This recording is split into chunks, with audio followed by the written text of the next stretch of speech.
चलिए, good evening everyone. अरे छुट्टी के बाद आए हो, अभी भी आवाज नहीं आ रही? अभी फ्रेश नहीं हुए, रिलैक्स नहीं हुए अभी तक? एक साथ बोलिए सभी लोग, गुड इवनिंग। हाँ, ऐसे समझ में आता है कि एनर्जी बैक हो गए और पढ़ने की इच्छा कर रही है ना? चार्ज बैक के बाद पढ़ने की इच्छा कर रही है।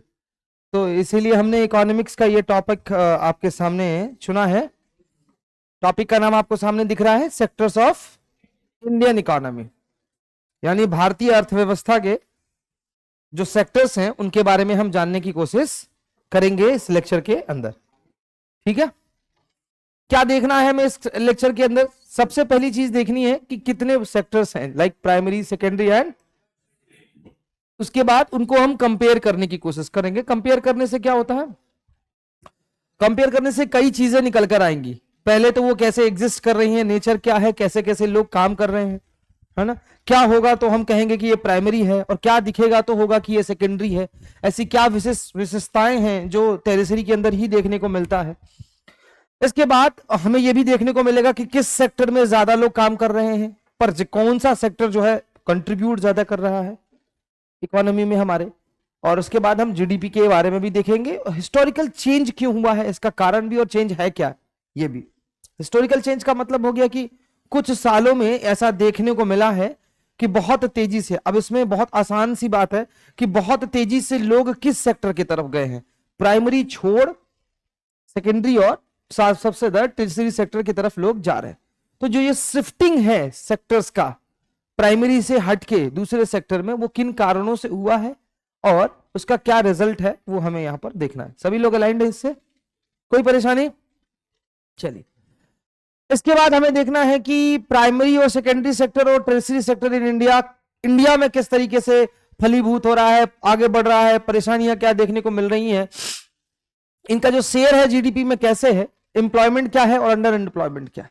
वही जो हम लोगों ने बेसिक चीजें थोड़ा बहुत देखी थी, तो थोड़ा सा इसके अंदर डीप जाएंगे कि एम्प्लॉयमेंट है तो कैसा है, अंडर एम्प्लॉयमेंट, हिडन एम्प्लॉयमेंट जिसको हम बोलते हैं वो क्या है, अनएम्प्लॉयमेंट क्या है ना? अनएम्प्लॉयमेंट तो क्लियर हो गया कि वो उसके पास कोई एम्प्लॉयमेंट नहीं है, कोई रोजगार नहीं है, कोई नौकरी नहीं, कुछ भी आय का स्रोत नहीं है। पर ये अंडर एम्प्लॉयमेंट क्या होगा, एम्प्लॉयमेंट है तो कौन सी कंडीशन में है, अंडर एम्प्लॉयमेंट है तो कौन सी कंडीशन में है। उसके बाद सेक्टर्स देखने को मिलेंगे दो भाग में, ऑर्गेनाइज्ड और अनऑर्गेनाइज्ड, और फिर sector in term of ownership, public and. कोई परेशानी? चलिए, सबसे पहले हम जानने की कोशिश करते हैं कि सेक्टर क्या है ना? किसी भी चीज पे अगर हम देख रहे हैं, किसी भी चीज का, तो बात हम यहां कर रहे हैं किस चीज की, इकोनॉमिक्स की।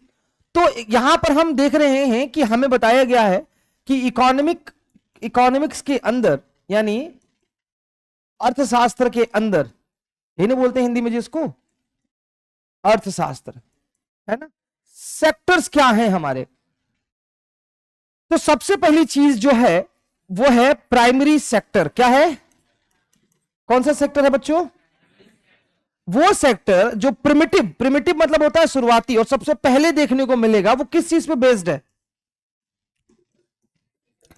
एग्रीकल्चर। किस चीज पे बेस्ड है? कोई परेशानी? अच्छा, दूसरा जो हमको देखने को मिल रहा है वो कौन सा सेक्टर है? Secondary sector. कौन सा?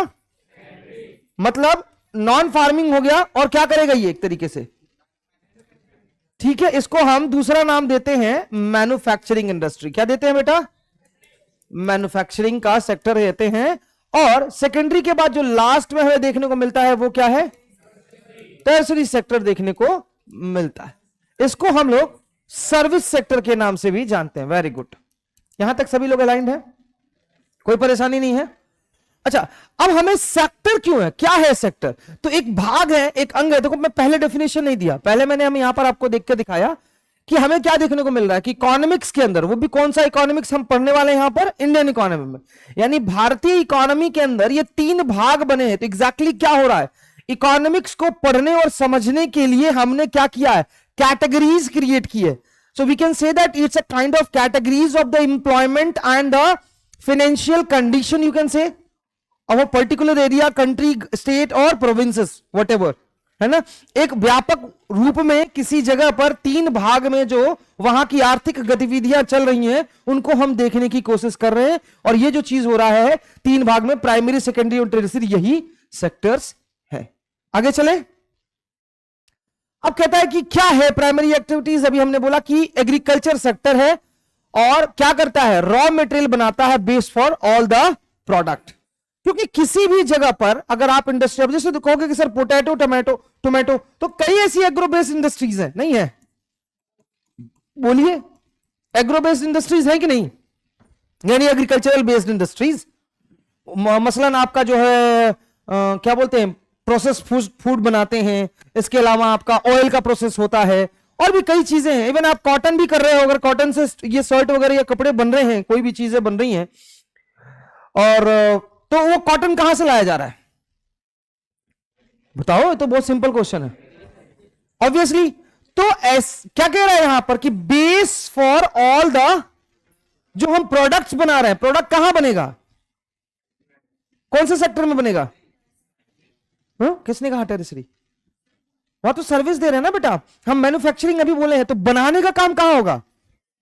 समझ रहे मेरी बात? तो हम यहां जो कर रहे हैं वो बेस है एक तरीके से for the all products. Is that clear? चलिए एग्जांपल यहां इस चीज में दे दिया, खेतों से लेकर। अब यहां पर आप देखोगे तो इस पिक्चर के अंदर आपको फॉरेस्ट दिखा रहा है, माइनिंग दिखा रहा है, डेयरी दिखा रहा है, फिशिंग दिखा रहा है, और एग्रीकल्चर दिखा रहा है। यानी खेती और उससे रिलेटेड काम को हम प्राइमरी सेक्टर के अंदर लेते हैं। यानी जैसे आप एग्रीकल्चर देख रहे हो, फॉरेस्ट्री देख रहे हो, दोनों पौधे से रिलेटेड, प्लांटेशन और एग्रीकल्चर से रिलेटेड है, और डेयरी भी। अब डेयरी क्यों इसके साथ जोड़ा गया है, इसको थोड़ा सा समझिएगा। अभी एडवांस मशीनरीज अपने पास अवेलेबल है, राइट? पर एक समय था जब कृषि के सारे काम को करने के लिए हमें किस चीज पर डिपेंडेंट होना पड़ता था?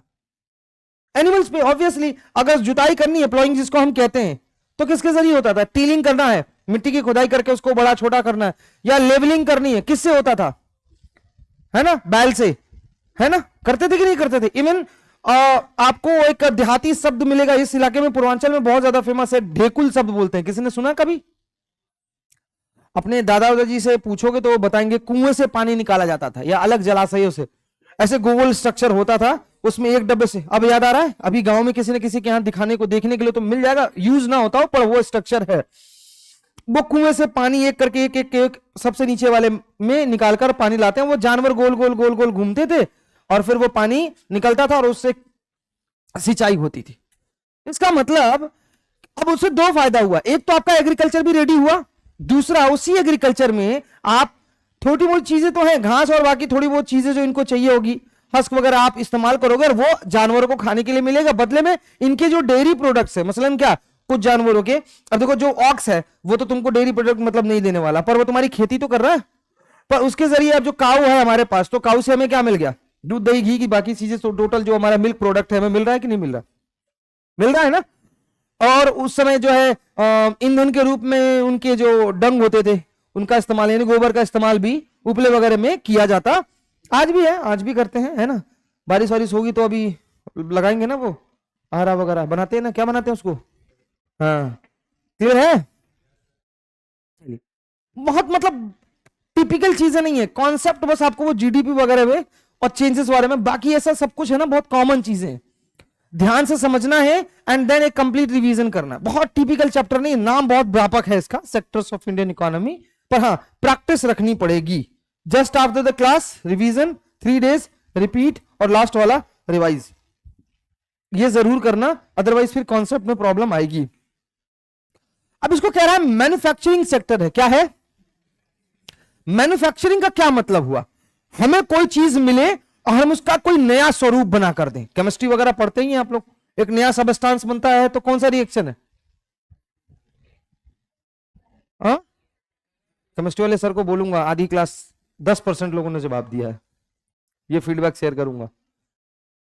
बहुत इजी है, 7-8 क्लास का है ना। न्यू सबस्टांस क्रिएट हो रहा है, तो हमें यहां क्या कर रहे हैं? अब जैसे एग्जांपल में समझो, आपने क्या किया, कॉटन निकाला, खेत से निकाला ना, और कॉटन को लेकर आए, जो भी उसको धुलाई करना है, धुलना है, बनाना है, उसको बनाकर साफ सुथरा किया। अब उसका थ्रेड बनाया गया थ्रेड से यान वगैरह जो भी बनाकर तैयार किया गया, फिर उसको सिलाई के लिए दी गई, जो भी प्रोसेस उसमें इस्तेमाल आप कर रहे हैं, 1 स्टेज 2 स्टेज स्टिचिंग करा रहे हैं, 3 स्टेज 4 स्टेज करा रहे हैं, 5 स्टेज में एक टी शर्ट या शर्ट या पैंट कुछ भी तैयार कर रहे हैं, तो एग्जैक्टली आपने क्या किया? You have made a something new product. तो आपने यहां पर उत्पादन किया, शुद्ध हिंदी में इसको कहते हैं ना उत्पाद करना, है ना, यही होता है ना उत्पादन, एक नया चीज बनाना।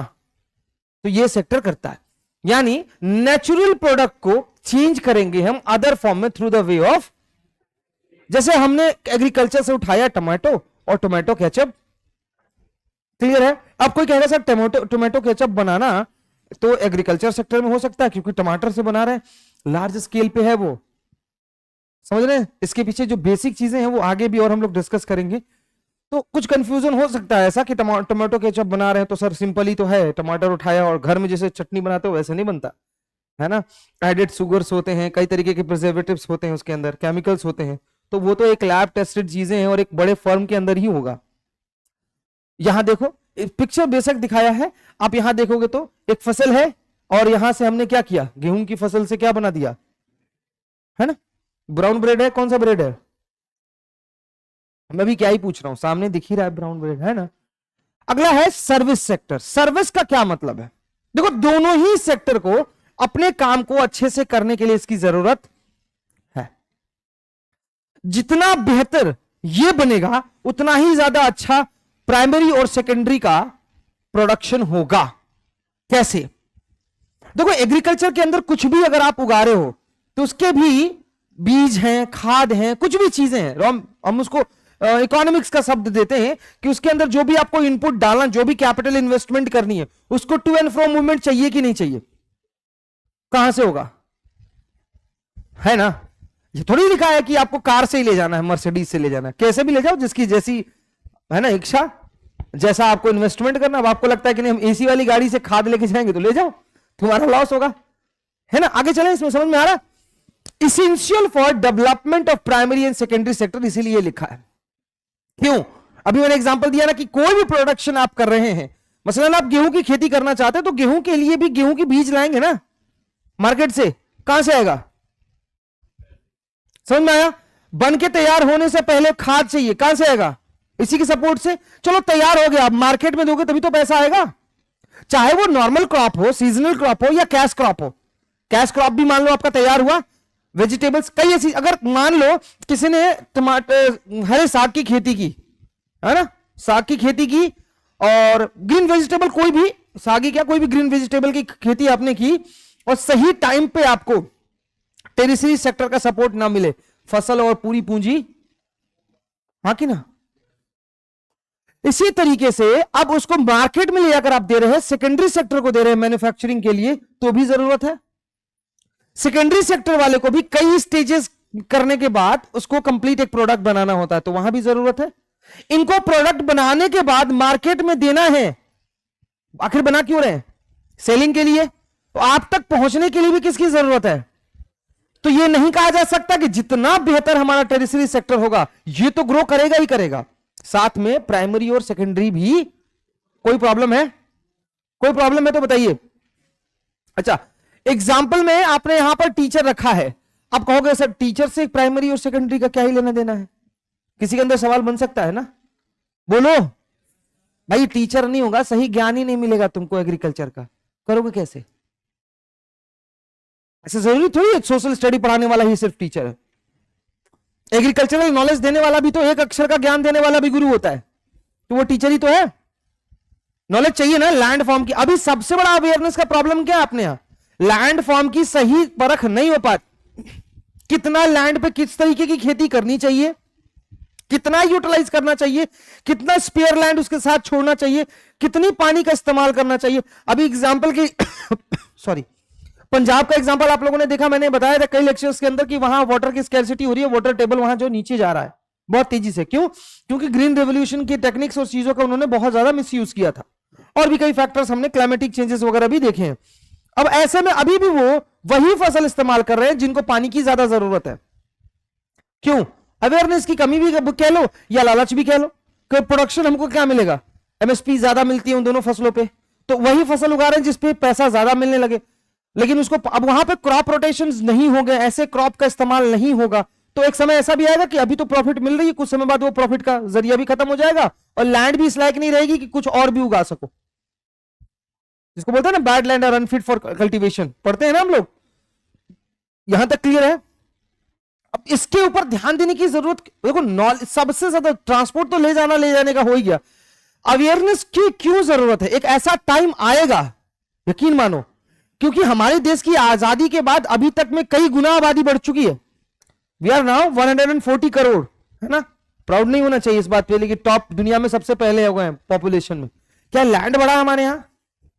एग्रीकल्चरल लैंड बढ़ा और कम हो रहा है डे बाय डे। अब अपने गांवों के आसपास छोटे कस्बों शहरों में भी देख लो, यहीं हम लोग इस गाजीपुर में खड़े हैं, यहां ही देख लो आप, हर दिन नई बिल्डिंगें बन रही हैं, हर दिन मार्केट एक्सपेंड कर रहा है और अब अर्बनाइजेशन बहुत तेजी से हो रहा है। तो खास साफ क्या कर रहे हैं हम?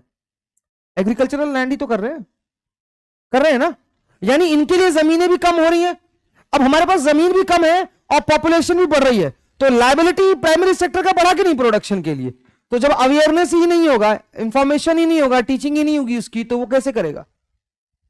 अल्टीमेटली हमको फिर एक्सपोर्ट की जगह पे इंपोर्ट करना चालू करना पड़ेगा। अभी कर ही रहे हैं और ज्यादा करना पड़ेगा, और कहीं और से आप खरीदोगे तो आपके लिए वो एक तरीके की क्या हो जाएगा, एक डेब्ट वाली सिचुएशन बन जाएगी ना। अब जैसे मान लो एक एग्जांपल ले लो, ऐसे कई कंट्रीज है जो हमारे यहां से गेहूं वगैरह ले जाते हैं, उनके यहां नहीं होती। अब सोचो जब हमारे यहां नहीं होगा तो सामने वाला जिस भी रेट पे देगा आपको देना होगा, लेना होगा कि नहीं लेना होगा?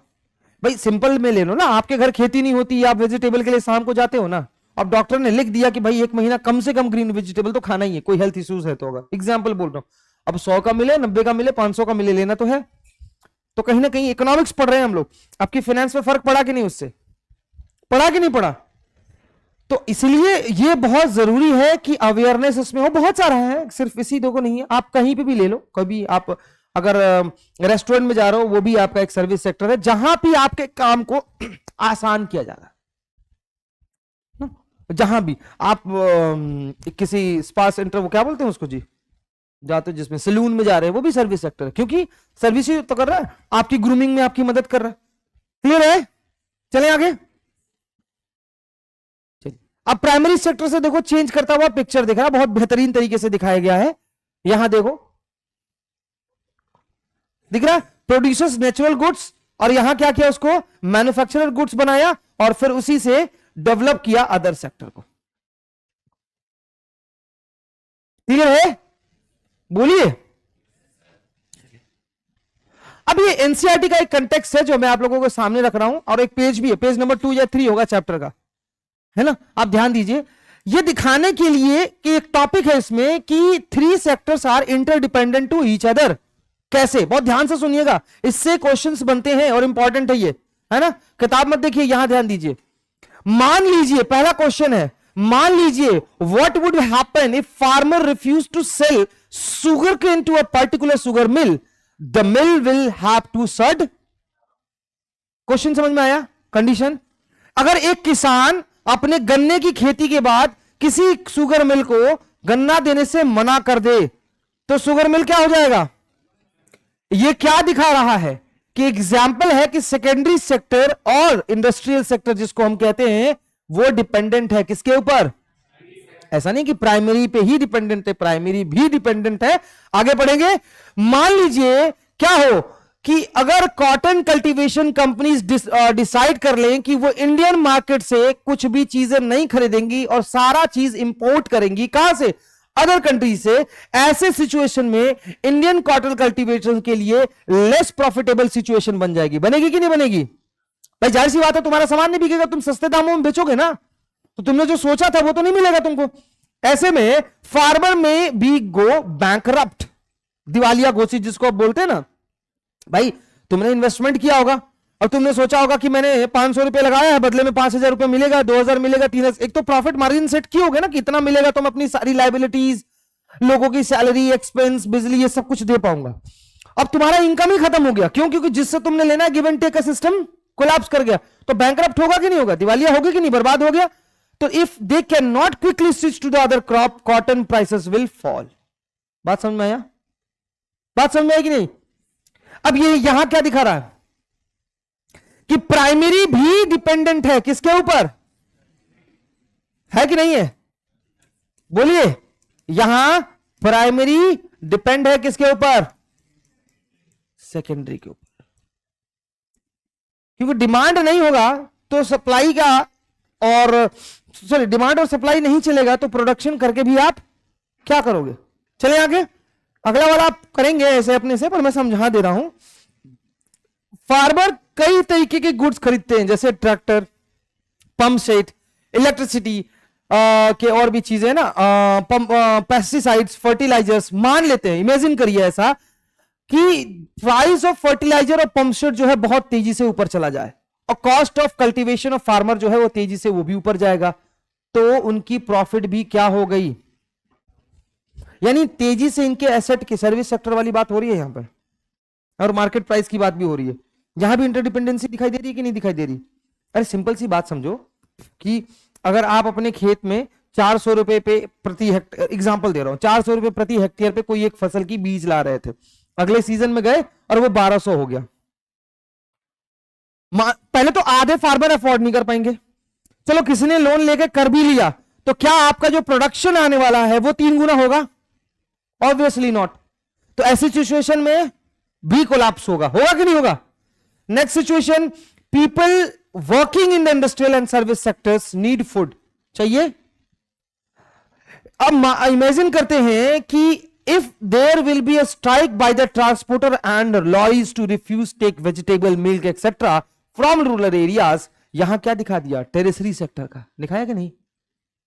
एक दिन ट्रांसपोर्ट का पूरा हड़ताल हो जाए और जितने भी गांव, खास करके वो इलाकों से, जैसे अब आप गुजरात वगैरह में जाओगे, अमूल वगैरह का काम होता है, हमारे यहाँ पे भी एक यहाँ से 25-30 किलोमीटर दूर पे भी बहुत अच्छी एक डेयरी खोली हुई है। तो क्या वहां पे उन्होंने गाय रखा है? नहीं, आसपास के 15-20-25 गांवों से पूरा दूध कलेक्ट करते हैं।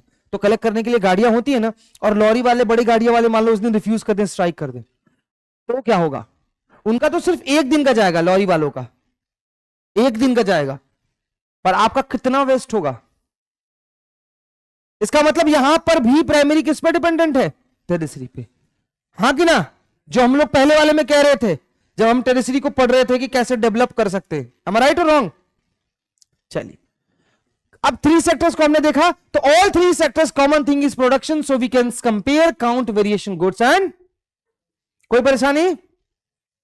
चलिए, not in number but added value of the production which is produced in a term of value of only final goods and services to be included in calculation because the value of intermediate goes already। इस बात को याद रखिएगा, जब भी GDP पढ़ते हैं तो बच्चे इस बात के लिए कंफ्यूज होते हैं। केस स्टडी में एक क्वेश्चन यहां हमेशा देता है इस चैप्टर में, बिस्किट वाला, कि गेहूं इतने में खरीदा, उसको मिल में दे दिया आटा बनाने के लिए, इतने रुपए और उस पर लग गए, फिर इतने रुपए एक्स अमाउंट रुपए से चीनी डाला, फिर उसमें उसका वो सॉल्यूशन बनाया, फिर पैकेजिंग की, प्रोडक्ट तैयार किया, और फिर उसको 5 रुपए 8 रुपए में बेच रहा है। तो अब बताइए कि इसमें जो है जीडीपी कहां से कैलकुलेट होगा और किस तरीके? तो लोगों को लगता है कि सर हर स्टेप का प्रॉफिट लेंगे क्या? देखो सिंपल सी बात है, कोई भी बिजनेस कर रहा, आप ही एक देखो, इसको जो यहां लिखा है ना कि फाइनल गुड्स और सर्विसेज लिए जाएंगे, इंटरमीडिएट का ऑलरेडी कैलकुलेटेड होता है। अब कैसे? एग्जाम्पल में एक बात समझना मुझसे, आप ही गेहूं की खेती कर रहे हो और किसी मिल वाले को या बिस्किट बनाने वाले को आपको देना है, आप लॉस में दोगे क्या? एक मार्केट सिस्टम होगा वही तो दोगे, 10%, 5%, 3%, 12%, जितना भी प्रॉफिट मार्जिन होगा सबको एक्सेप्टेबल उसी प्राइस पे तो दे रहे हो, वो वहीं क्लियर हो रहा है। चीनी वाले के साथ भी ऐसा ही है, काम करने वाले लोगों के लिए भी ऐसा, क्योंकि वो अलग सेक्टर में काम कर रहे हैं। एक प्राइमरी में काम कर रहा है, तुम्हारे लेबर काम कर रहा है, वो सेकेंडरी में काम कर रहा है, तुम तैयार करो सेकेंडरी में कर रहे हो, उसको लेकर जाओगे किसी और सेक्टर में लेके जाओगे। लेकिन जब हम बात करेंगे तो किसकी बात करेंगे? फाइनल गुड्स बना क्या उससे, और वहां पे कैलकुलेट होगा गुड्स एंड सर्विसेज की क्या लागत है और क्या उसका इकोनॉमी में कंट्रीब्यूशन है। क्लियर समझ में आ रहा कि नहीं आ रहा? इंटरमीडिएट की बात नहीं होगी। चले, यहां क्वेश्चन बन, और ये नोट्स में बनाएंगे आप, और ये क्वेश्चंस मुझे सॉल्व करके देंगे आप सभी, ठीक है? कि what are the classification of economic activities, बताया मैंने पहली स्लाइड पे लिख के, give 3 example of each sector. बन जाएगा? बन जाएगा, हाँ या ना? और इंटरडिपेंडेंट क्या है बहुत अच्छे से समझाया है, स्लाइड बना लेंगे। चलिए आगे चलते, एग्जाम्पल मिल गया, चीटिंग कर लेना यहीं से। हाँ, जो करेगा तो हर रात के तीसरे पहर में एक फल अटकता है, जो जागते हैं सो पाते हैं, जो सोते हैं सो, हाँ देखोगे तो तुम्हारा नुकसान होगा, हमें लगेगा तुम्हें आ रहा है। अगर सच में नहीं आएगा तो मुझसे पूछना, बजाय इसके कि इसमें से देख के लिख देना 3 ही तो मांगा है सर ने, इसमें 4-5 तो ऐसे ही दे रखे हैं, तो तुम्हारा नुकसान होगा बेटा, ठीक है। चलिए आए इस पे, इंपॉर्टेंट है। हाँ थोड़ा सीधा उधा हो जाइए अच्छे से, हाँ वेरी गुड, बहुत ध्यान से सुनिएगा, बार बार इसका जिक्र होता है, जीडीपी जीडीपी जीडीपी, सकल घरेलू उत्पाद, लोग बेवकूफ भी बनाते हैं। समझिएगा कि फाइनल गुड्स और सर्विसेज, गुड्स और सर्विसेज दो चीज लिखा है। क्यों लिखा है भाई? कुछ उत्पादन करोगे तो वो गुड्स है। अब जब तुम किसी के यहां जा रहे हो, जैसे अब तुम यहां पढ़ने आए, तो मैं तुम्हें कोई सामान थोड़ी दे रहा हूं, मैं क्या दे रहा हूं? तो क्या ये इकोनॉमी में पार्ट नहीं कर रहा? अरे ऑब्वियस सी बात है, मैं कुछ इनकम कर रहा हूं, तुम मुझे कंपनी में कुछ इन्वेस्टमेंट दे रहे हो, उससे सैलरी जनरेट हो रही है, कंपनी एक चल रही है, लोगों का रोजगार चल रहा है, हाँ कि ना? तो गुड्स और सर्विसेज दोनों है, नहीं है? बोलिए। और दोनों ही इक्वल कंट्रीब्यूट कर रहे हैं कि नहीं कर रहे? कर रहे हैं ना। आपके पापा भी कहीं काम कर रहे होंगे, जरूरी थोड़ी ना कि पापा मैन्युफैक्चरिंग ही कर रहे हो, सर्विस सेक्टर में भी कर सकते हैं। पुलिस है तो सर्विस ही है ना? वहां कौन सा प्रोडक्शन होता है? नहीं होता ना, वो सर्विस ही है। तो क्या उनके सर्विस के बदले में मॉनिटरिंग फंड जनरेट नहीं हो रही, उनको पैसा नहीं मिल रहा? उसके लिए एक बजट क्रिएट हो रही है ना, वो भी जरूरी है सिक्योरिटी के लिए। चलिए, in all sector during a particular year provided the total production in a country known as GDP. एक क्षेत्र के अंतर्गत, एक देश के अंतर्गत एक साल में जितना भी कुछ किसी भी सेक्टर से, किसी कह लो या सभी सेक्टर कह लो, है ना, सभी सेक्टर के द्वारा, मतलब ऐसे, अब इसको देहाती में समझाओ, तुम भी कमाओ, ये भी कमाए, पीछे वाले भी, ये भी, और हम भी। तुम प्राइमरी से करो, ये सेकेंडरी से कर रहे हैं, हम टर्शियरी से कर रहे हैं, समझ में आया? हम सबने जोड़ लिया कितने दिन के अंदर में? ये क्या देगा? It's just giving you an example for a class, it's not like for a particular class, it's for all country. मैं एग्जांपल दिया हूं, जब किसी एक देश के अंदर एक वर्ष के अंदर अंदर जब सारे सेक्टर्स के गुड्स एंड सर्विसेज के क्या होते हैं, फाइनल वैल्यू को कैलकुलेट किया जाता है, तो हम बात किसके बारे में कर रहे होते हैं? सब अलाइंड है यहां पे? किसी को कोई परेशानी है? चलिए अब देखिए, one precaution has to be taken, not every goods और services that is produced and sold need to be counted, it makes sense only to include the final end goods and services. यहां मैंने disclaimer में यह चीज जोड़ा है ना, कहीं बार ध्यान दीजिए, बोर्ड पे ध्यान दीजिए एकदम बिल्कुल। मैंने ये लिख दिया है कि जरूरी नहीं है कि हर चीज इंक्लूड करेंगे। एग्जांपल में ले लीजिए, एक फार्मर है जिसने आटा मिल वाले को गेहूं दिया आटा मिल बनाने के लिए 8 रुपीज पर केजी पे, ठीक है, क्लियर है? यहां पे मिल वाला उसको ग्राइंड करेगा और क्या बनाएगा? ऑब्वियसली आटा बनाएगा, ग्राइंड करेगा तो आटा ही बनेगा। अब लोग कहेंगे आटा पीसने ले जा रहे हैं, गेहूं वो ले जाएंगे पीसने के लिए, आटा नहीं, है ना? आटा उसने बना दिया, अब वो किसको दे रहा है? बिस्किट कंपनी को। कितने रुपए पे? लॉस लग रहा है क्या? ऑब्वियसली सेट होगा उसका। 2 रुपए तुम्हें दिख रहा है, वो 2 रुपए काफी हो, दिन भर में 1000-2000 की जो केजी देता होगा तो उसके लिए बहुत है। आगे चले, ऑब्वियसली अगर वो 10 रुपए केजी पे लेने लग जाए तो जो 5 रुपए की बिस्किट मिलती है वो 20 में मिलने लग जाएगी, तो तुम्हारे लिए प्रॉब्लम हो गया। सब कुछ सेट है ना वो प्राइस के हिसाब से। अब बिस्किट कंपनी उस आटे का इस्तेमाल करेगी such as sugar and oil to make 4 packets of, उस बिस्किट को सेल किया जाएगा मार्केट में कंज्यूमर के लिए कितने रुपीस पे? यानी 15 रुपए पर पैकेट। तो अब यहां पर फाइनल गुड्स क्या है? सब बोलिए, very good. That reach to the, आटा पहुंचा है आपके पास, चीनी पहुंची है, फार्मर पहुंचा है। एक एग्जांपल मिला आपको यहां से ट्रिक, फाइनली आपके हाथ में क्या रिसीव हुआ है? तो यहां फाइनल गुड्स और सर्विसेज क्या है? क्लियर हो रहा है? The value, final value of goods and services produced in each sector during a particular year, उसी डेफिनेशन को मैंने एक्सप्लेन किया है नीचे में कि the value of final goods and services produced in each sector during a particular year provide the total production। इसको red में डाल दिया मैंने जानबूझ के कि हाईलाइटेड दिखे, हालांकि थोड़ा साफ दिख रहा होगा पर इसलिए थोड़ा सा हाईलाइटेड रखने के लिए कि एक्सप्लेनेशन है ना। और उसका जब सम करेंगे प्रोडक्शन का तीनों सेक्टर का मिला के, तो वो हमें देता है, क्या देता है? Very good. It is the value of the all final goods and services produced within a country during a particular, कोई परेशानी? और जीडीपी ही बताता है कि देश कितना बड़ा है। इकोनॉमी के लिए। आप कहोगे कितना बड़ा मतलब एरिया, नहीं, हम बात किसकी कर रहे हैं, पढ़ क्या रहे हैं, और यही जरूरी है दुनिया में। बात समझ रहे हो कि नहीं समझ रहे हो? आज इंसान किसी की कदर कर रहा है, इंसान बहुत ज्यादा रिस्पेक्ट कर रहा है, तो उसकी सबसे बड़ी वजह क्या है, इकोनॉमी। दुनिया में भी सबकी है। भारत दुनिया का सबसे बड़ा मार्केट प्लेस है, यहां कई पॉसिबिलिटीज हैं, कोई भी देश, तो सबसे बड़ी चीज तो यही देख रहा है। तो economy is the most important thing through which we are connected and concern. WTO के बाद वॉर क्यों कम हुआ, इसी कारण से। तुम दो देश आज भी देखो ना, यूक्रेन रशिया वाले मुद्दे पे चाहते हो 2 मिनट में बाकी देश मिलकर रशिया के साथ कर सकते हैं ना युद्ध, पर वो क्यों नहीं कर रहे, पर उससे ज्यादा तकलीफ देगा। फाइनेंशियली सैंक्शन लगा दिया आपने, ये बिजनेस नहीं होगा, वो बिजनेस नहीं होगा, ये नहीं जाएगा, वो, तो उनको क्या मिलेगा, 10 रुपए की भी चीज 100 रुपए में मिलने लगेगी, उनका बना हुआ चीज खराब होने लगेगा, उनको ज्यादा तकलीफ देखने को मिलेगा, बजाय इसके कि वॉर लड़े। बात समझ में आ रहा है कि नहीं? ये डिप्लोमेटिकली वॉर हो गया, आगे चले कोई परेशानी नहीं है ना इसमें। अब हमारा आया था कि हिस्टोरिकल चेंजेस, यही पढ़ना था ना, हिस्टोरिकल चेंजेस। पढ़िए, प्राइमरी सेक्टर में the method of farming change, हाँ कि ना? अभी हम लोगों ने एग्जांपल दिया ना कि सिंचाई के लिए ढेकुल इस्तेमाल होता था, आज हो रहा है। हम लोगों ने अपने बचपन में ट्यूबवेल को देखा था, ट्यूबवेल को कैसे पानी ले जाए जाते थे, ऐसे चैनल्स बनाए होते थे, नहर, मतलब नहर तो नहीं था, नाली जैसी बनाई जाती थी ना, उसमें भी वेस्ट होता था पानी, और लड़ाइयां भी बढ़ती थी, क्योंकि उन नहरों को, सॉरी, नालियों को बनाने के लिए 2 लोगों के खेत के बीच में कॉम्प्रोमाइज करना पड़ता था, और जहां नहीं होती थी वहां पानी नहीं पहुंच पाता था, हाँ कि ना? फाइनली अब क्या सिस्टम निकाला गया, वेस्टेज ऑफ वाटर भी बच गया और डिस्प्यूट भी बच गई, पाइप, है ना? होता है कि नहीं होता? चलिए, अच्छा, अब to prosper produce much more food than before. भाई HYV सीड्स जो आए, ग्रीन रिवोल्यूशन के जरिए फर्टिलाइजर्स आए, पेस्टिसाइड्स आए, किस लिए?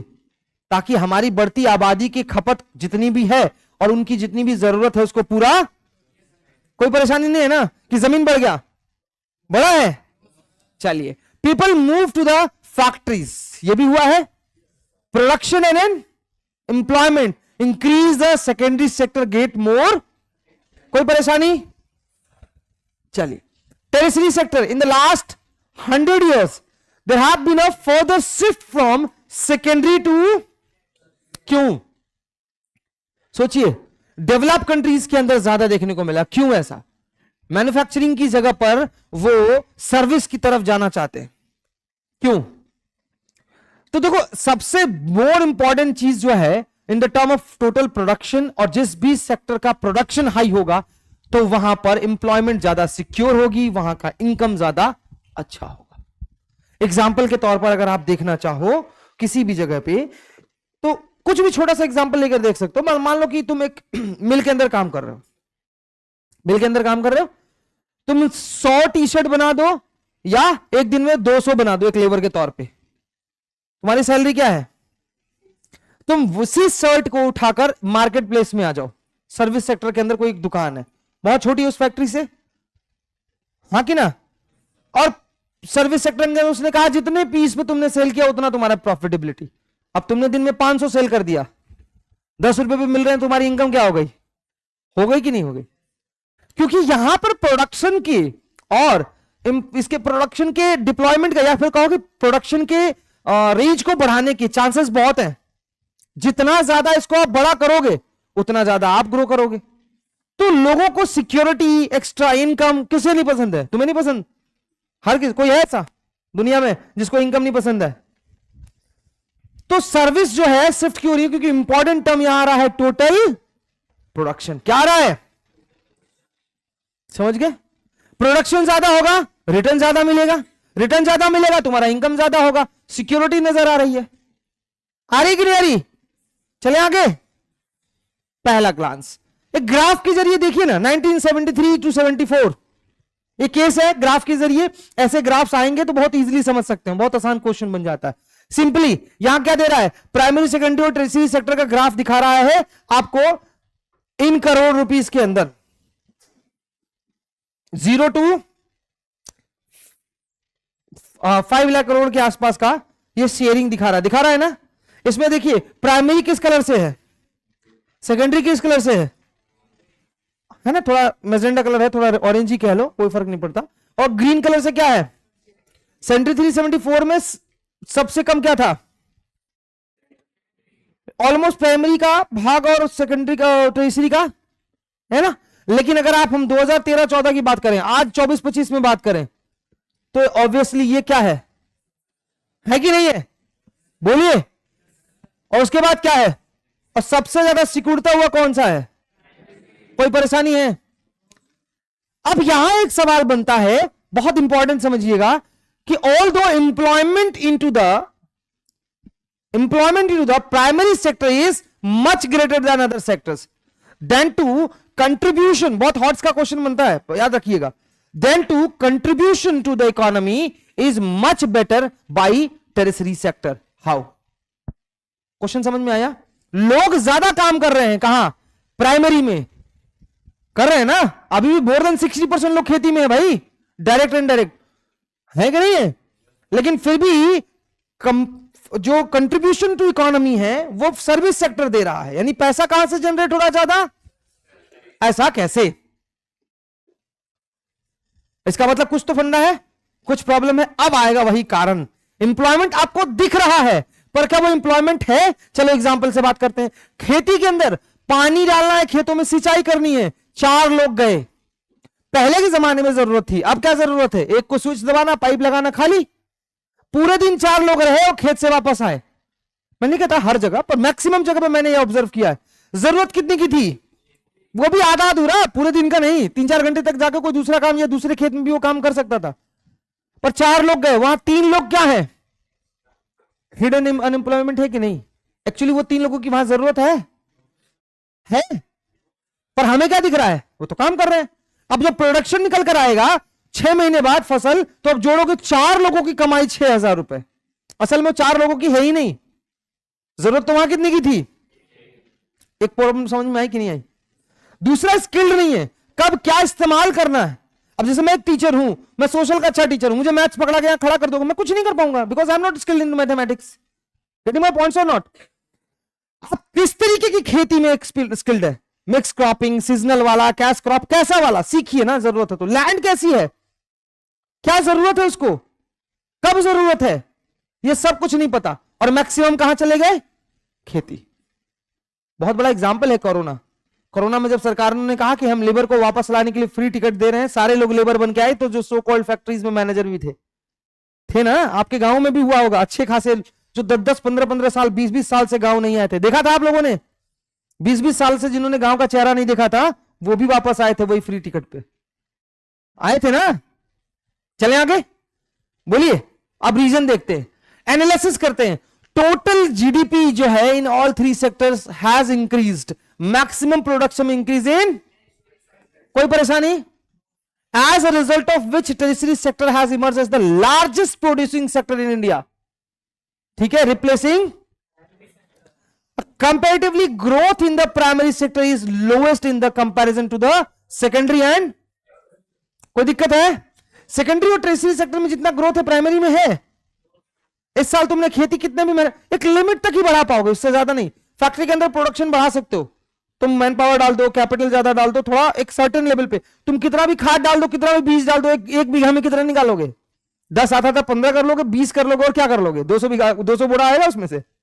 मान लो अगर 100 पैकेट आते थे बड़े वाले 100 kg वाले, तो 100 की जगह 200 कर लो, बहुत ज्यादा, मतलब एक्सट्रीम लेवल पे मैंने कह दिया।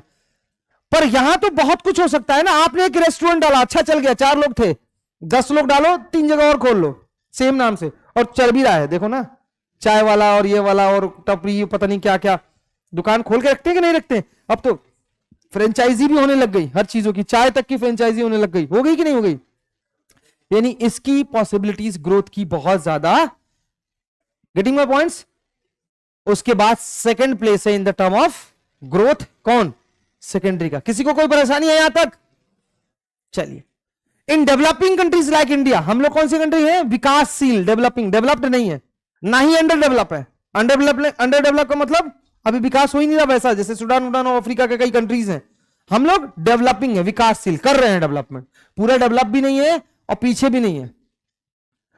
The government has to take responsibility for further provisions of basic services like hospitals, schools and post and police station, court, gram panchayat, municipalities, defence, transport, bank, insurance company etcetera. देखो क्या है ये maximum, है क्या ये सब? क्या है ये सब? बोलिए, समझ में आ रहा है? क्योंकि हम डेवलपिंग कंट्रीज हैं तो हमारा पॉसिबिलिटी भी इसी चीज का हो रहा है, मैन्युफैक्चरिंग से ज्यादा हो रहा है कि नहीं हो रहा है? बोलिए। चलिए आगे आइए। Development of agriculture and industrial lead to the development of, obviously बात है कि आप खेतों को हटाकर भी वहां डेवलपमेंट कर रहे हैं या बनाकर भी कर रहे हैं। इंडस्ट्रीज के लिए, एम्प्लॉयमेंट के लिए आप क्या कर रहे हैं? बिल्डिंगें बना रहे हैं, तो भी किसको दे रहे हैं? आप बना रहे हैं ना टर्शियरी सेक्टर को। Greater the development of the primary and secondary sector, more would be the demand of, यह हमने सबसे पहली वाली स्लाइड में पढ़ा था। जितना इसको बेहतर बनाओगे उतना ये भी बेहतर बनेगा, और जितना इन दोनों को बेहतर बनाओगे ये ऑटोमेटिकली बेहतर बनता जाएगा। पढ़ा ना आप लोगों ने उसमें, इनवर्सली प्रोपोर्शनल, फिजिक्स में पढ़ा है। हाँ, डायरेक्टली प्रोपोर्शनल है, इनवर्सली नहीं है। हाँ कह दिए तुरंत। इनवर्सली का मतलब होता है एक बढ़ेगा तो दूसरा घट जाएगा, याद आया? डायरेक्टली है ना जी, इसका भी ग्रोथ हो रहा है तो इसका भी ग्रोथ हो रहा है। ऐसा हो रहा है क्या कि प्राइमरी बढ़ रहा है तो वो उसका ग्रोथ कर, ऐसा थोड़ी ना है। ग्रोथ तो हो ही रहा, अब उसके बराबर नहीं हो रहा पर ग्रोथ तो हो रहा है ना। मैं एकदम पूरा फिजिक्स नहीं ला रहा हूं यहां पर, एग्जांपल देने के लिए बोला हमने आपको कि अगर ये ग्रो कर रहा है तो वो भी ग्रो कर रहा है। अब ये जरूरी नहीं है कि जितनी तेजी से ट्रेजरी करेगा उतनी तेजी से वो भी करेगा। ऑब्वियसली इसको दोनों सेक्टर को काम देना है तो इसके पास काम भी तो दोगुना आएगा, आएगा ना। ट्रेजरी सेक्टर प्राइमरी को भी सपोर्ट कर रहा है और कर रहा है ना, इसके पास तो डुअल वर्क है। ऐसे समझ लो कि आपके पास एक कस्टमर है, मेरे पास दो कस्टमर है, आपसे 2x चल रहा हूं तो मेरी इनकम तो हमेशा आपसे ज्यादा रहेगी कि नहीं रहेगी?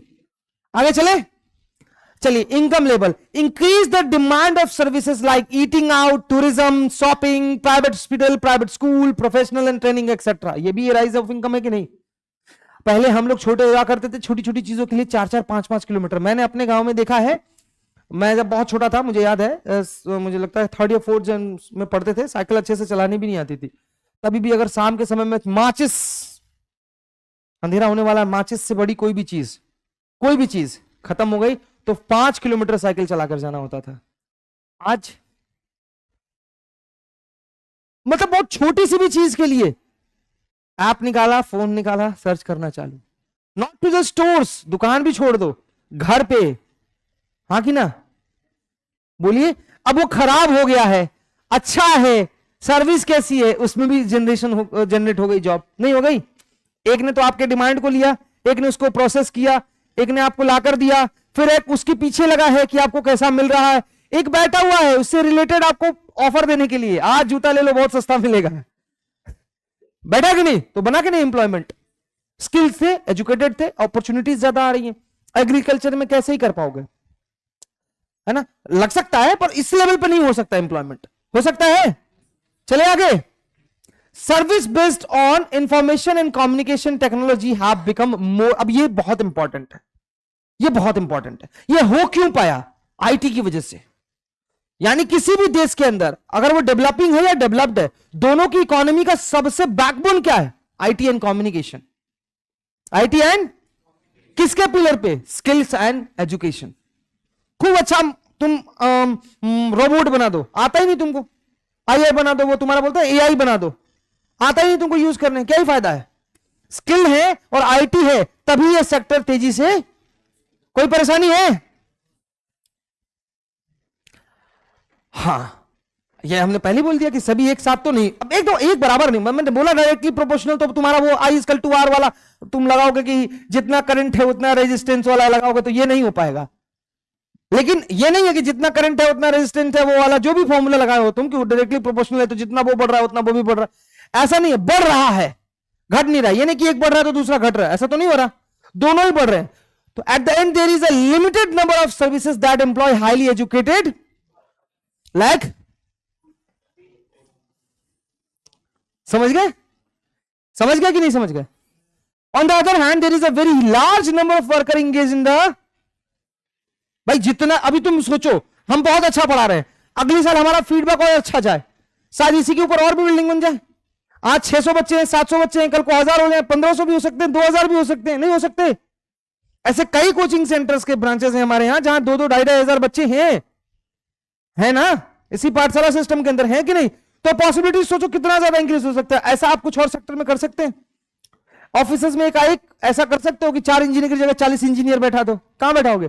पूरे शहर में कितना ब्रिज बनवाओगे, कितनी मशीन्स लगवाओगे? तो एक लिमिट है, पर यहां लिमिट है।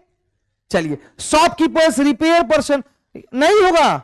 आपको लगता है ना कि आप यहां से मार्केट जाते हो लंका के पास में कि वहां मोबाइल रिपेयरिंग के 10 दुकानें हैं, बहुत ज्यादा हैं, अभी और होंगी, अभी और होंगी। किसी को ऐसा लगता है बिना फोन के रह सकता है, वो बिना लैपटॉप और गैजेट्स के रह सकता है?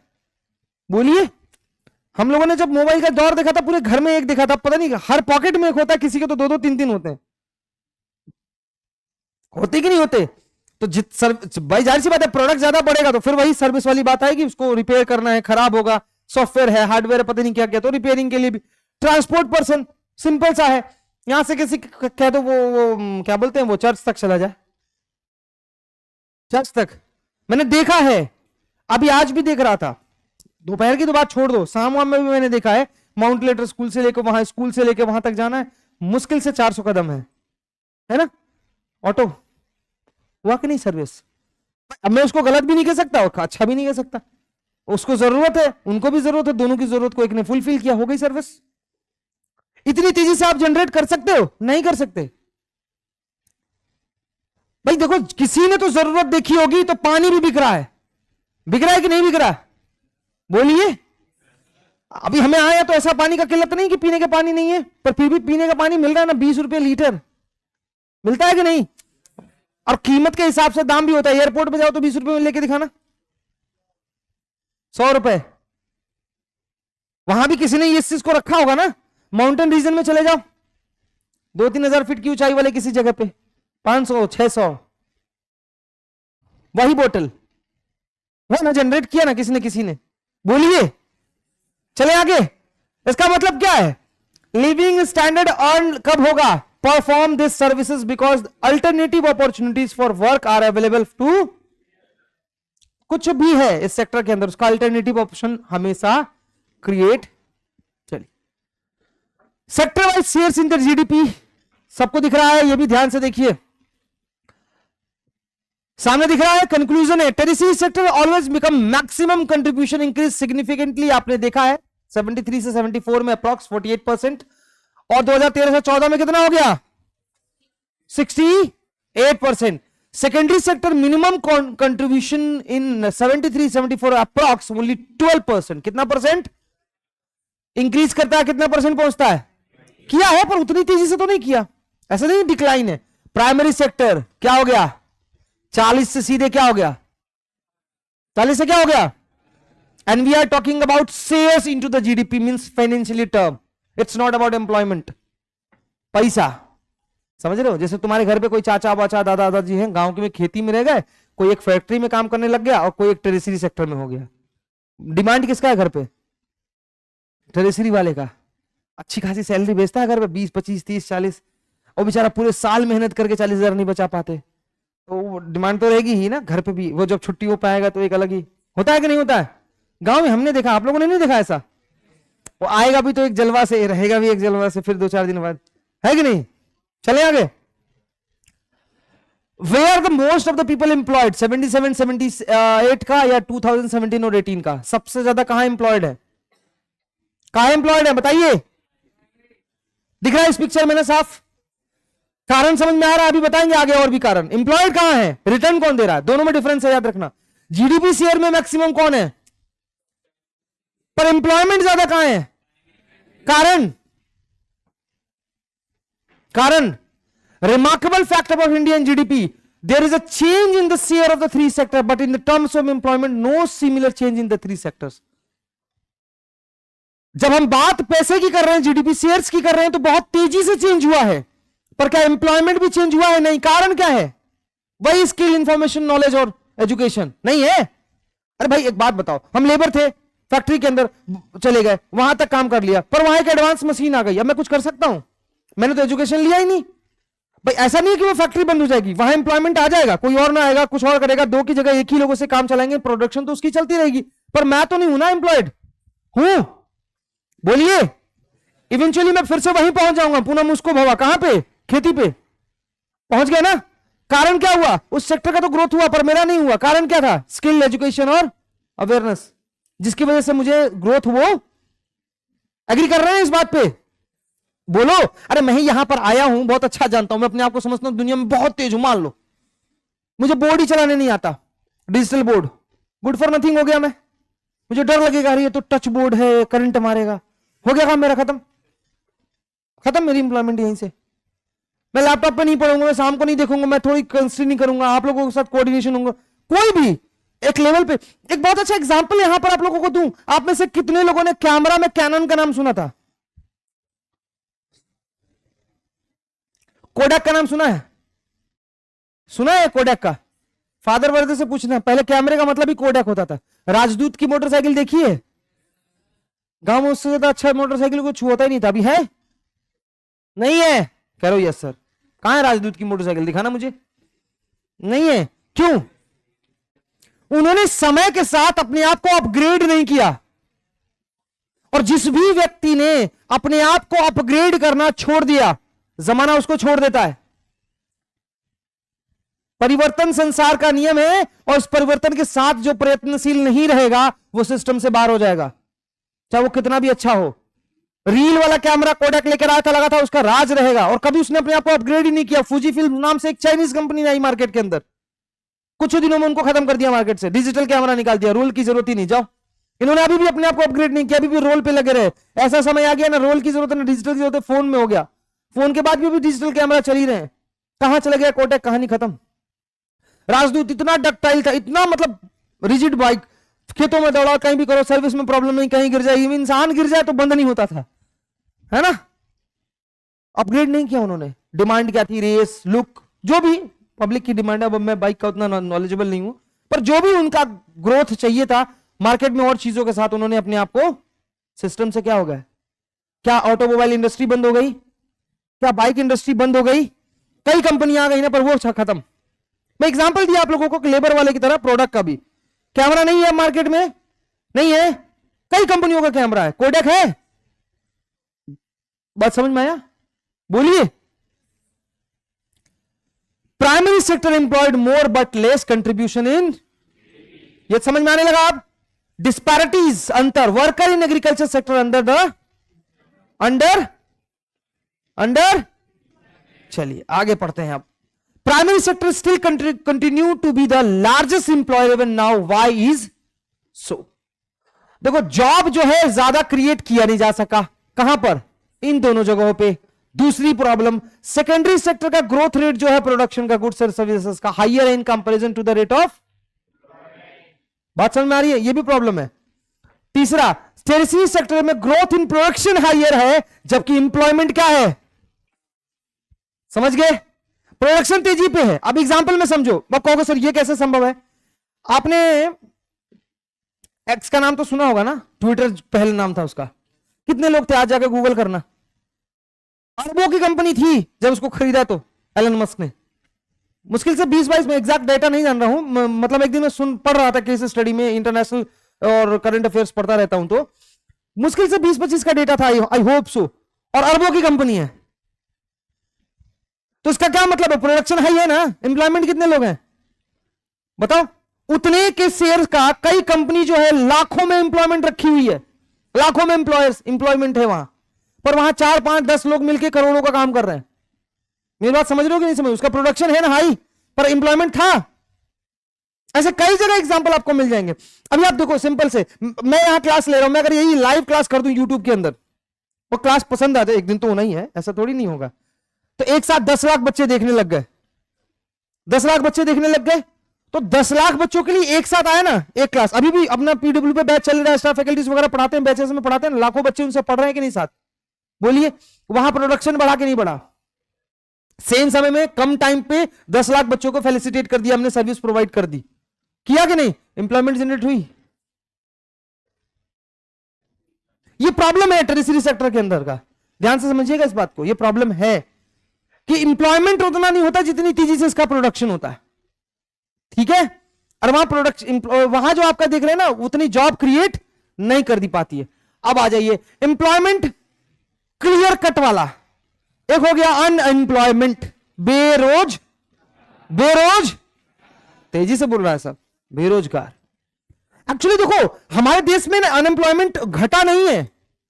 मैक्सिमम केस स्टडी करोगे तो ऐसा होगा कि कुछ लोगों ने जॉब खोजते खोजते उस लेवल पे स्किल नहीं रही, कंपटीशन बहुत हाई रहा, उन्होंने अपने आप को स्टेप बैक कर लिया, या अपनी फैमिली बिजनेस को ज्वाइन कर लिया जहां पर उनको सैलरी नहीं मिलती है, बस चल रहा है, पर डेटा में जो फिक्स एक अमाउंट है ना कि इतना अमाउंट मिल गया तो आप अनएम्प्लॉयड नहीं है, शो कर देते हैं अपना बिजनेस है।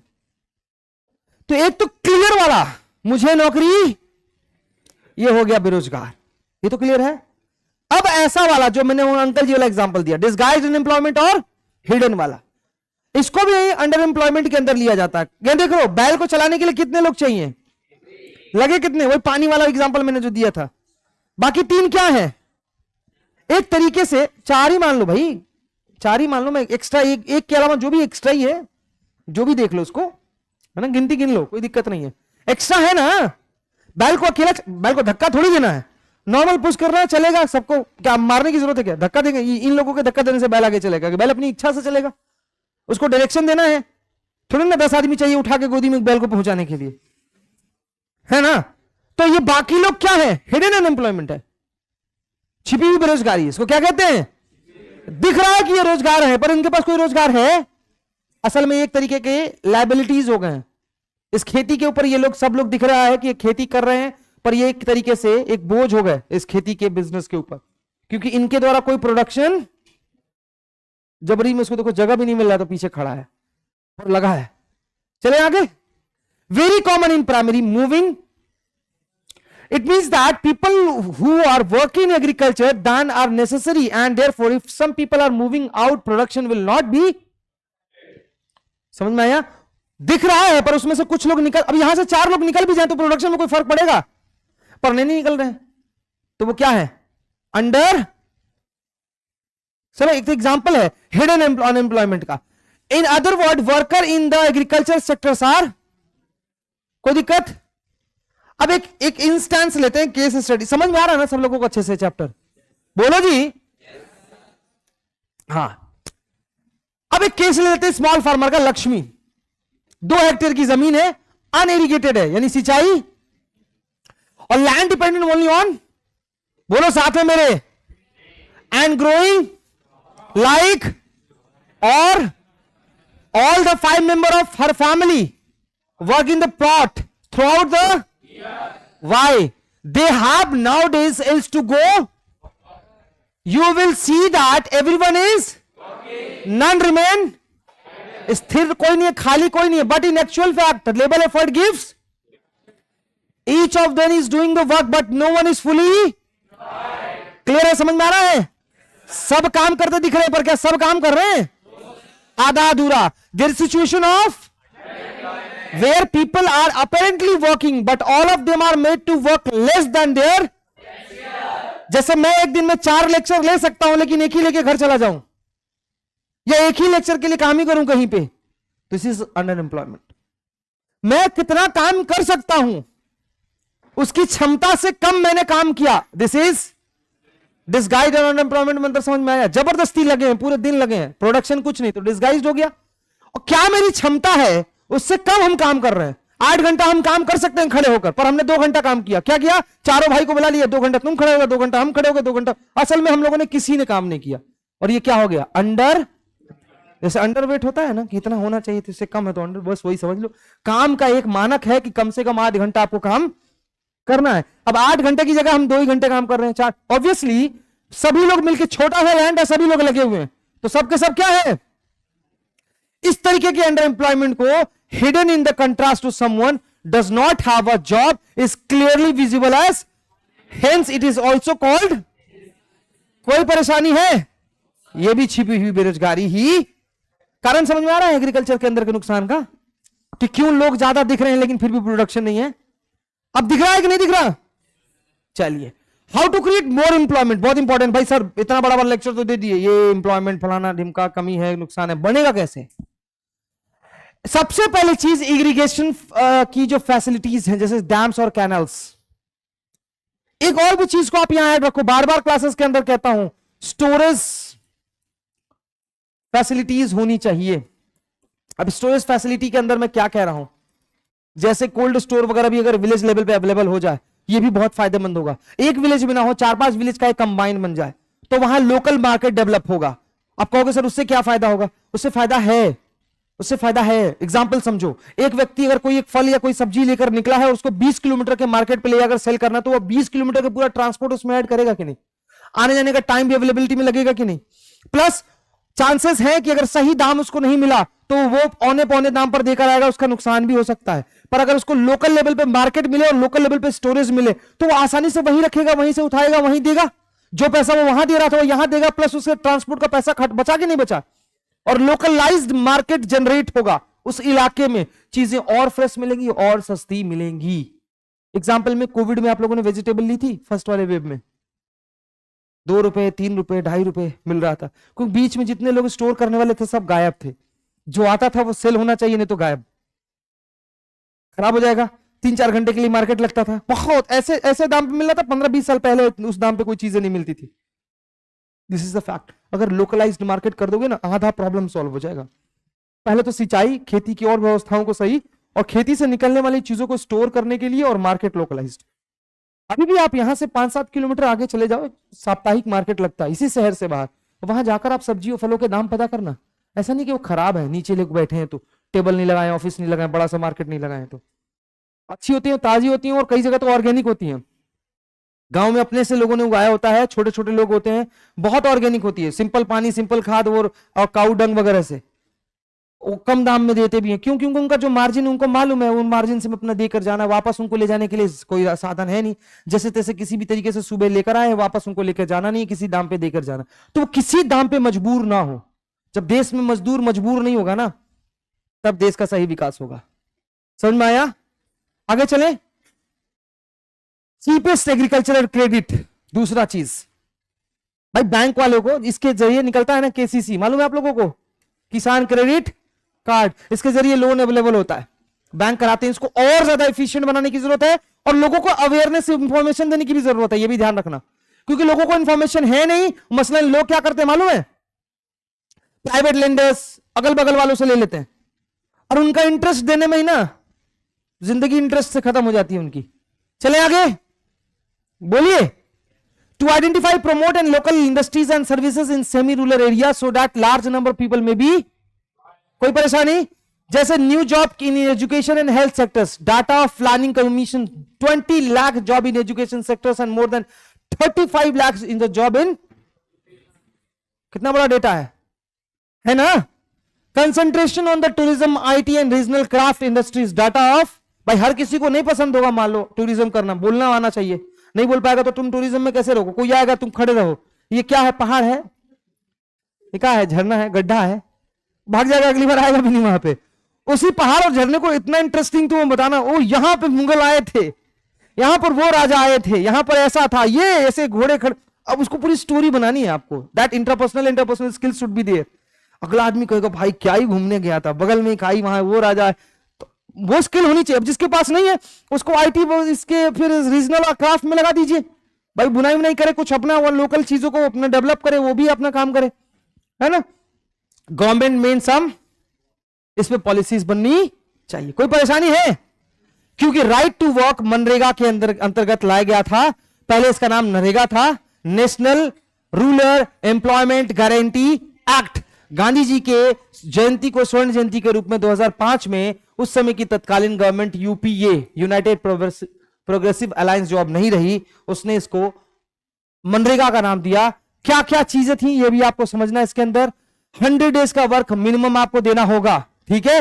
गवर्नमेंट फेल्स टू प्रोवाइड तो कंपनसेट करेगी, कुछ अलाउंस देगी, फिक्स नहीं है कि कितना देगी, place to place, state to state अलग अलग है। Work that help in future to increase the production from the land would be given priority in. अब देखो इसमें कई काम है ना, ये जॉब ओरिएंटेड है, मनी ओरिएंटेड काम नहीं है। एग्जाम्पल कहोगे सर ये क्या है, गांव के अंदर एक गड्ढा खोद के तालाब बनाना है, अगर मशीन से बनाना हो 2 दिन में बन जाएगा, पर वहां पर मनरेगा के लोगों को लगाया जाता है। कारण मशीन से लगा के कम पैसे में भी होगा, कम समय में भी हो जाएगा, लेकिन उससे एम्प्लॉयमेंट चली जाएगी। मेरी बात समझ रहे हो? कुछ ऐसा भी करना पड़ेगा कि वहां पर आप लोगों को लगाओ, शायद 50 लोग लगेंगे, 3 महीने में होगा, 2 महीने में होगा, 3 महीने तक किसी को काम तो मिलेगा। मशीन लगा के क्या फायदा? वो मशीन को शहर में ले आओ, और भी पॉसिबिलिटीज है, और भी काम है वहां पर। क्यों कहोगे सर इससे तो नुकसान हो रहा है इकोनॉमी का? नहीं भाई, उस मशीन का इस्तेमाल ऐसी जगह करो जहां डायरेक्ट बेनिफिट आ रहा है। लाइक फ्लाईओवर बना दो, ब्रिजेस बना दो, वहां बनाओ, वहां रोज दिन भर लोग जाने वाले हैं, टोल आएगा जाएगा, पैसे से वो उसको कंपनसेट आप कर सकते हो।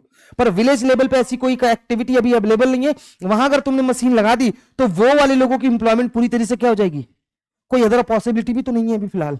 तो जब तक नहीं है तो मनरेगा इज वेरी इंपॉर्टेंट, जिसको हम, और कांता वाला केस स्टडी आप करेंगे, दुकान वाला इसी पे रिलेटेड है, ठीक है। ऑर्गेनाइज्ड और अनऑर्गेनाइज्ड, चले आगे इस पे। रेगुलर और एश्योर्ड एम्प्लॉयमेंट सिक्योरिटी ऑफ, कोई परेशानी, पहला रेगुलर और assure, registered by, follow rules and regulations, facilities, minimum wages, जैसे हम लोगों का है, सैलरी फिक्स है, पहले पता है कब फैसिलिटी क्या है, मेडिकल से लेके हेल्थ से लेके लाइफ के, अब साथ भी लाइफ के बाद वाला भी सारा प्लानिंग है, लाइफ इंश्योरेंस से लेके मेडिकल इंश्योरेंस सब कुछ मिला हुआ। समझ रहे, ग्रोथ पाथ भी क्लियर है कि मैं आज ये ऐसे हूं तो कल कहां पहुंच सकता हूं, परसों ऐसा काम करूंगा तो कहां सकता हूं, सब कुछ क्लियर है।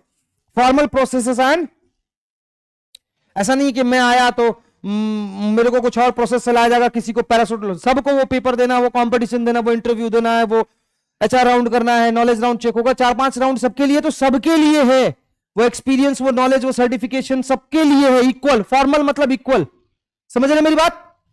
फिक्स वर्किंग आवर है, ऐसा नहीं कि मैं फाउंडेशन टीचर हूं, सोशल का टीचर हूं तो मुझे 8 घंटा दे दिया जाए, कोई आएगा तो उसको 6 घंटे में दे दिया जाए, चाहे 10 घंटा काम कराया जाए। Fix working hour for a particular group, है ना, paid over time, several other benefits, ये मैंने आपको बताया ही, in factories etcetera, drinking water facilities, healthy working environment, ये सब कुछ है हम लोगों के लिए भी है।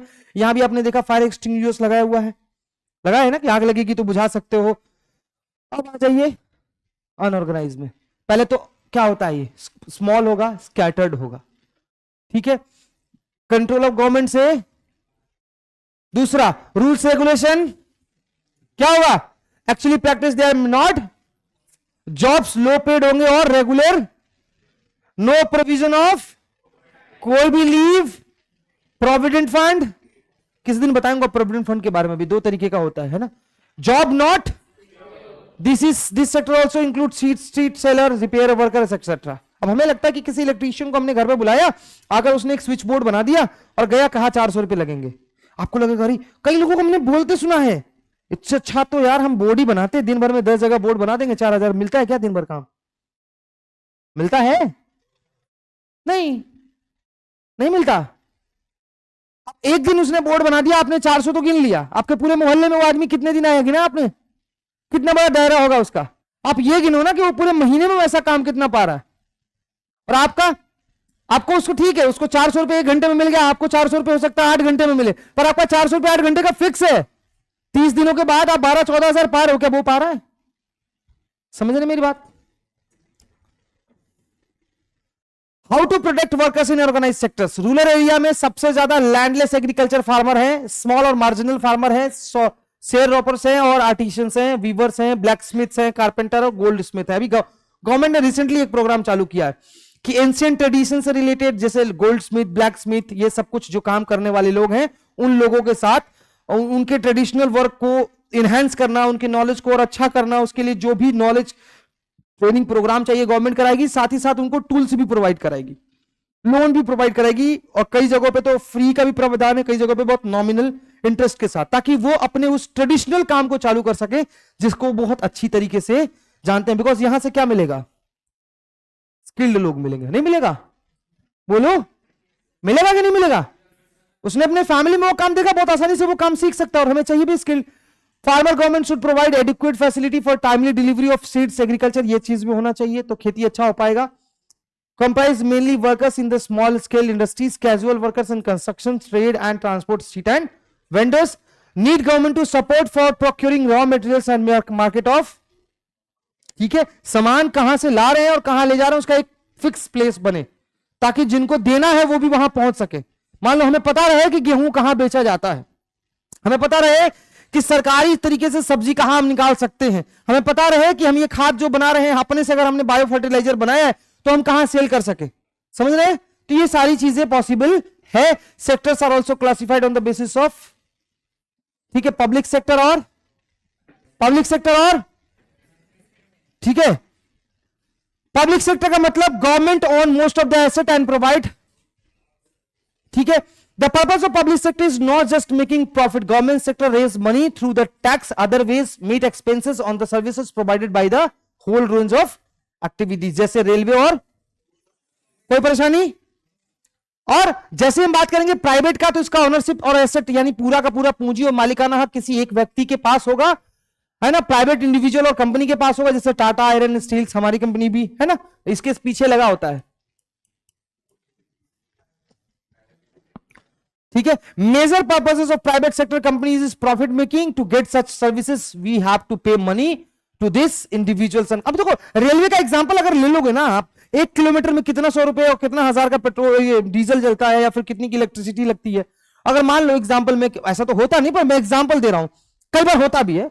आप रात के 10 से 11 बजे वाले किसी पैसेंजर ट्रेन वगैरह में बैठ जाना, ठीक है, बैठ जाना, पूरे डिब्बे में 4 लोग होंगे, तो क्या बोलेगा ड्राइवर, नहीं ले जाएंगे?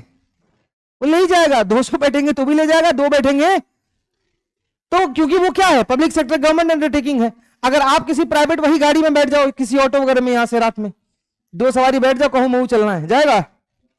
थोड़ी देर बाद कहेगा भैया नहीं मिल रहा, उस वाले में बैठ जाइए आप, नहीं तो घर जाइए। क्योंकि उनका मेन क्या है, प्रॉफिट मेकिंग। नहीं बनेगा, नहीं चलेंगे। In the private sector companies provide this facilities, they would charge higher rate for their, कोई परेशानी, activities where the government has to support private. अब जैसे अभी मैं गेहूं और राइस की बात बार बार बोल रहा हूं, या एमएसपी की बात होती है कि भाई कम से कम एमएसपी जरूर। देखो एमएसपी के पीछे एक आर्गुमेंट है, पता नहीं अब इसके ऊपर इंटेलेक्चुअल लोग क्या ही बोलेंगे। आर्गुमेंट ये दे दिया जा रहा है कि अगर मान लो एमएसपी बना दिया जाए कि इस तरीके का गेहूं होगा तो 22 रुपए पर केजी के हिसाब से बिकेगा, ऐसा होगा तो 24 रुपए पर केजी के हिसाब से, मैंने एक फिक्स प्राइस बना दिया कि 24 रुपए, तो वो भी एक वैरायटी करेंगे ना कि भाई इस लेवल का अनाज होना चाहिए। अगर उससे थोड़ा भी खराब हुआ तो वो अनाज क्या हो जाएगी, कोई नहीं लेगा, क्योंकि 24 रुपए से नीचे लेना कानूनी अपराध है, ऐसा कानून बन जाएगा। तो 24 रुपए के लेवल का होगा तभी तो वो लेगा, नहीं होगा तो क्या कहेगा, नहीं लेंगे। उस किसान का क्या हो जाएगा, पूरा फसल। ये आर्गुमेंट है, पर मेरे हिसाब से है कि इसमें कई रेंज भी तो बना सकते हैं कि फसल 3 तरीके का, 3 रेट बना दो, 3 कैटेगरी बना दो। पर ऐसा होना चाहिए कि कम से कम आप जो है पीडीएस सिस्टम डेवलप कर दीजिए। पीडीएस सिस्टम के अंदर लेता ही है, प्रोक्योर करती है गवर्नमेंट, मालूम पीडीएस जानते हो, पब्लिक डिस्ट्रीब्यूशन सिस्टम, ये तुम्हारा राशन की दुकान, ठीक है। Primary responsibility of the government सबको पता होना चाहिए, ठीक है, इसको जरूर पढ़िएगा।